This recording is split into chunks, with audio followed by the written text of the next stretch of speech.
Et bonjour tout le monde, bienvenue sur la chaîne Alcine Gunpla et Figurines pour aujourd'hui la review d'un kit qui vient tout droit de l'univers de Gundam Seed, donc le Cosmic Era, à savoir le Dagger. Alors le Dagger, on l'a attendu longtemps en high grade, hein. Il y en avait eu un il y a très longtemps, mais c'était je sais même plus lequel c'était. Et ce modèle-là, c'est vrai qu'on l'attendait depuis un petit moment. Alors, il vient de sortir, il est assez sympa, il reste très simple, hein, on reste sur du mecha, bah voilà, hein, c'est l'équivalent des GM, des GM, c'est du troufion de base, hein, c'est du soldat, voilà, qu'on envoie à la Sharpie, hein, donc visuellement, ça reste des mechas assez simples, hein, pas beaucoup de détails. Les couleurs sont quand même assez sympathiques. Et puis, bon, bah, de toute façon, il fait le taf au niveau articulation. Et puis, voilà, même si ça reste sobre, c'est quand même assez propre. Et puis, ça donne quelque chose de visuellement assez sympa. Moi, j'aime bien, hein. Il a quand même une bonne tête. Le corps, je trouve, est bien équilibré. Et puis encore une fois, voilà, on a un corps un peu humanoïde. C'est moi ce que je préfère en tout cas. Donc, évidemment, il me plaît. D'autant plus que je suis un grand fan de la série Gundam Seed, évidemment. Alors on va regarder ça d'un petit peu plus près. On va arrêter de le faire tourner.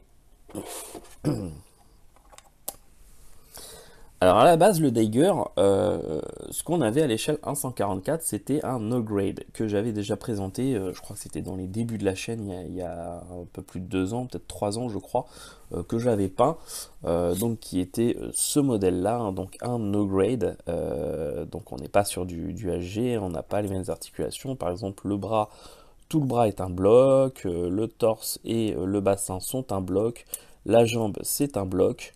Voilà, on a un petit peu d'articulation au niveau du pied, un peu au niveau de la tête, mais voilà, ça s'arrêtait là. Mais ça permet quand on n'a pas un modèle en high grade qui n'est pas encore sorti, et ben de compléter la collection avec un modèle visuellement assez proche et puis à l'échelle 1.144. Même si là, on remarque qu'il est légèrement un peu plus petit. Alors en fin de compte, c'est pas du tout les mêmes. C'est pas du tout les mêmes parce que tout simplement ce modèle-là, le No Grade, c'est le GAT-01, donc le Strike Dagger. Et celui-là, en fait, en fin de compte, c'est le GAT-02, donc le Dagger L. Donc en fait, c'est deux modèles totalement différents. Je me suis fait un peu avoir puisque moi, j'attendais vraiment en fait ce modèle-là, hein, le Strike Dagger en high grade. Et en fait, non. Non, non, il y a beaucoup de choses. Alors, il a pas mal de similitudes, mais on a quand même pas mal de variantes. On va avoir une variante au niveau de la couleur, à ce niveau-là, au niveau des jambes. Sur cette partie-là, elle est rouge. Ici, elle est. Alors, c'est un gris violacé. Au niveau du bouclier, la forme est la même, mais comme vous voyez, les couleurs sont pas du tout les mêmes. On va avoir une différence également au niveau du torse. Je vais enlever ça, ça n'arrête pas de tomber. Au niveau du torse, regardez, cette partie-là est rouge, cette partie-là est en gris-violet. Le cockpit ici est en gris, ici il est en rouge. Et puis là, on va avoir des petites mitraillettes qu'on n'a pas sur ce modèle-là. Et puis, grosse différence également sur les épaules, avec ici du coup des sortes d'accroches, hein, qu'on n'a pas ici sur ces épaules-là. Et puis enfin le visage, hein, le visage est totalement différent. Regardez, celui-là a deux sortes de mitraillettes sur le côté, lui n'en a pas. Et puis la couleur, hein, la couleur de la tête n'est pas la même. La forme du visage, là on a vraiment un truc qui nous fait d'ailleurs penser à Actarus, hein, dans Goldorak. Moi je trouve que le casque est quand même assez ressemblant. Il est très joli en tout cas. Mais bref, c'est vraiment deux modèles différents. Et oui, je me suis fait, je suis un peu tombé dans le panneau parce que moi vraiment j'attendais en fait, j'attendais le Strike Dagger et j'avais pas fait gaffe qu'en fait celui-là c'était le GAT-02, donc un modèle totalement différent. Donc je comprends pas en fait pourquoi Bandai n'a toujours pas sorti le Strike Dagger en high grade. Voilà, est-ce qu'ils se disent, bah, de toute façon, on l'a sorti en no grade, donc on va pas le faire en high grade? Je comprends pas, parce que vraiment, moi, ce modèle-là, je l'adore, je le trouve vraiment très sympa, au même titre que le Strike Gundam, hein, dont il est issu, et vraiment, j'aime bien l'ensemble des couleurs, j'aime bien la forme, j'adore la tête, il a un petit air comment dire, comment il s'appelle, dans Transformers Optimus Prime, je trouve. Et ouais, du coup, j'avais commencé à me dire, ah, je vais faire un comparatif et tout. J'ai fait les photos comparatifs, et puis je me dis, mais c'est bizarre, il y a quand même des différences. Et en fait, quand j'ai regardé le nom exact du mecha, c'est là que je me suis rendu compte que non, bah, c'est pas les mêmes modèles. Bon, ça reste de la famille des Daiger, mais ils ont des variants. Voilà. Bon, tant pis, c'est pas grave. Il reste quand même très sympa. Moi, je suis quand même très content qu'on ait un nouveau modèle Gundam Seed. Donc bah voilà, je vais me faire un petit plaisir de le peindre. Alors, au niveau du modèle en lui-même, donc comme vous le voyez, on est sur quelque chose d'assez simple, hein. Très très peu de détails, hein. Les épaules, bah ouais, voilà, on a une petite forme ici. Le torse, on reste très simple. La jupe avant, c'est pareil. Les jambes, c'est pareil. Si, on va avoir un petit truc ici. Voilà, on a vraiment, niveau détail, c'est le minimum syndical. Mais par contre, à niveau articulation, il est pas mal. Et puis, bon, il a quand même un côté un peu... il est assez sobre. Donc ça va. Hop, on va reculer un petit peu. Voilà. Alors, au niveau de ce qui est fourni avec, là par contre, un petit bémol, c'est que bah, on n'a même pas de paire de mains supplémentaires. On va avoir comment dire, lames laser pour les beam saber, et puis ça s'arrête là. Voilà. Alors par contre, on a toute une grappe de pièces supplémentaires, parce que je pense qu'en fait toute une partie vient du high grade Strike Gundam. Au niveau des jambes, on a des pièces similaires avec le Strike, donc on a l'équivalent d'à peu près la moitié d'une grappe en pièces supplémentaires. Mais voilà, pour lui, en fait, bah non, il a juste son bouclier, son fusil, il a pas de paire de mains supplémentaires, rien d'autre que dalle. Donc c'est un peu léger, hein, surtout que bah, si vous regardez la dernière review que j'ai fait avec le Dice-Sight, pardon, bah oui, il avait trois paires de mains, deux lames différentes pour la faux, une lame pour le bouclier, bref, il était quand même assez bien garni. Là, bon, bah, simplicité, hein. Au niveau des articulations, alors au niveau de la tête va pivoter d'avant en arrière, de gauche à droite. Elle peut tourner à 360 sans se décrocher. Au niveau des épaules, on a du classique maintenant, avec du coup les épaules qui ont une bonne petite amplitude, hein. On n'est pas du tout sur le système que je vous ai présenté dans la dernière review, mais voilà, on a un système quand même qui permet une amplitude au niveau des épaules, chose qui devient maintenant courant sur les modèles high-grade et qu'on n'avait pas forcément systématiquement avant. Je vais retirer le bouclier, hop. Le bras, il va pouvoir tourner à 360. On va pouvoir le tendre bien au-dessus des 90 degrés, donc c'est pas mal. Il va tourner sur lui-même. Et puis on va pouvoir le plier vraiment au maximum. Donc là-dessus, rien à dire. Le poignet, c'est pareil, il tourne à 360.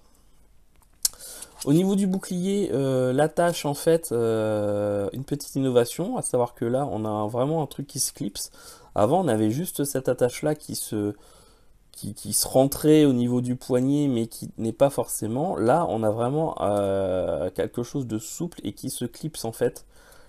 Voilà, il se clipse sur le poignet. Alors, je vais essayer de l'enlever pour vous montrer ça. Voilà.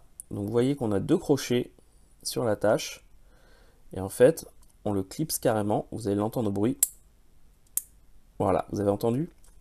Donc là-dessus, c'est pas mal. Et en plus, du coup, on peut l'orienter un peu plus haut, un peu plus bas. Donc, pour le bouclier, c'est pas mal. Au niveau du torse, le torse, lui, il va pas pouvoir tourner. En tout cas, on peut le pivoter un peu. Il va juste être bloqué, en fait, par la jupe avant, la jupe arrière. Il va pas pouvoir pivoter d'avant en arrière. Par contre, il peut pivoter de gauche à droite. Voilà. Il y a au niveau du montage, on a un système une sorte de pièce qui se met à l'intérieur de façon verticale, avec les deux pièces blanches qui se mettent dessus, et qui permet du coup de faire un axe de pouvoir pivoter de cette façon-là. Alors j'aurais bien voulu moi qui pivote quand même d'avant en arrière. Bon, bah tant pis. Au niveau des jambes, on va pouvoir hop la monter jusque là. En arrière, on va vouloir la pivoter, mais on va être bloqué par la jupe arrière qui est fixe, qui ne bouge pas. Donc du coup, voilà, faut jouer un petit peu. On va avoir les petits propulseurs arrière qui peuvent bouger un peu. Hop, on peut les monter ou les descendre. Et puis au niveau des pieds, on va pouvoir les bouger de gauche à droite et de haut en bas. Mais c'est pas non plus la folie, surtout de gauche à droite. Bon. Donc voilà, des articulations, j'ai envie de dire basiques, simples. Bon, j'estime que maintenant, ces genres d'articulation, c'est un peu le minimum syndical, hein. On est quand même en 2021. Quand on voit ce qui est sorti maintenant, ce qui est capable de faire Bandai, je fais pas de cadeau à ce niveau-là, hein. En tout cas, le kit permet quand même des poses dynamiques assez sympathiques grâce à ce système d'articulation. Parce que c'est vrai que ça a quand même beaucoup évolué depuis ces 10 dernières années, et maintenant on peut faire vraiment des choses beaucoup plus sympas que ce qu'on pouvait faire avant avec les high grade. Et puis on va avoir ces deux beam saber là qu'on peut retirer, lui mettre dans les mains, et puis du coup mettre les lames des beam saber. Voilà. Alors au niveau des articulations, bah, on a fait le tour. Au niveau de la présentation, bah, je crois que j'ai tout dit aussi, hein. Voilà, il n'y a rien de plus de particulier à dire, hein. Voilà, il est joli, sobre, sans plus, voilà. Il a le mérite d'exister, il est quand même bien fait, il est correct, voilà. Donc si je devais le noter sur 20, je mettrais un ouais, 13 sur 20, voilà. Donc maintenant, ce que je vais faire, bah, c'est qu'on va passer à la peinture. Je vous montrerai le résultat une fois peint. On va essayer de le mettre dans quelques poses dynamiques. Et puis voilà. Allez, à tout de suite. Et nous revoilà donc avec ce modèle entièrement repeint et verni, verni en mat. Repeint en respectant les codes couleurs indiqués par la notice, hein, avec des peintures au bicolore, qui sont généralement les références utilisées pour tout ce qui est bah, souvent les maquettes Bandai, hein, c'est des références au bicolore. Voilà, donc un kit bon, qui était sympa à faire, hein, assez rapide, hein, pas de difficulté. J'ai oublié de le préciser tout à l'heure, mais vous n'aurez aucun stickers avec ce kit. Voilà, c'est assez rare, hein, quand même, mais là du tout, il n'y en a vraiment aucun, zéro stickers.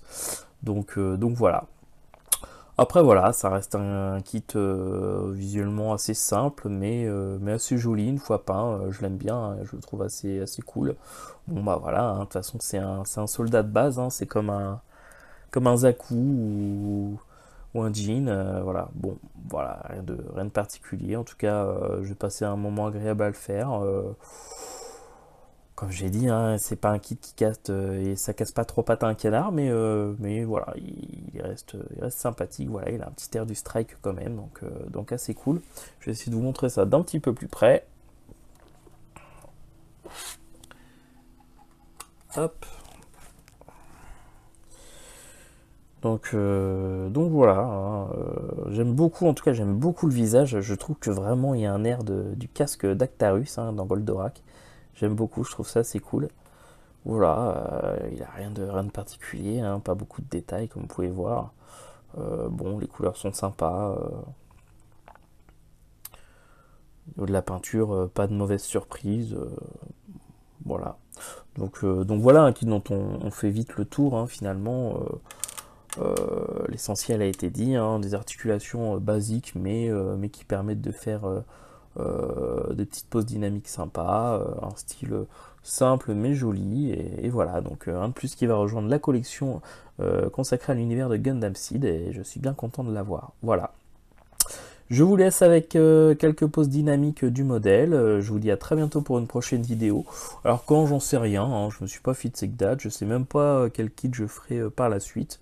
Voilà, là je pense que je vais pas tarder à commencer un petit projet que j'ai en tête depuis longtemps, à savoir réaliser les 6 formes différentes du Barbatos, hein. J'attendais d'avoir au fur et à mesure réuni tous les modèles dont j'avais besoin, et puis il va falloir que je fasse que je copie certaines pièces d'autres kits avec de la résine, et puis voilà, c'est un petit projet que je vais faire. Je vais pas tout faire d'un coup, je vais faire ça petit à petit, je vais faire quelques modèles entre deux à chaque fois, parce que faire 6 fois de suite le Barbatos, je pense qu'au bout d'un moment ça serait l'overdose. Donc je pense que je vais en faire un, après je vais faire un autre modèle, je vais faire la deuxième forme et ainsi de suite. Donc là j'attaque la première forme bientôt, mais je pense pas faire de vidéo dessus, parce que le Barbatos, bah écoutez, en high grade, on l'a vu, revu, archi revu, il est sur toutes les chaînes qu'on peut imaginer, donc il n'y a pas spécialement besoin de le présenter. Voilà, donc je sais pas quelle maquette je présenterai dans une prochaine vidéo, on verra ça.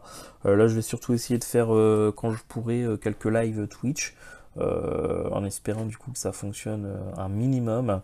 Et puis du coup je copierai les vidéos sur la chaîne YouTube, et puis voilà. En tout cas prenez bien soin de vous. Je vous dis à très bientôt. Ciao tout le monde.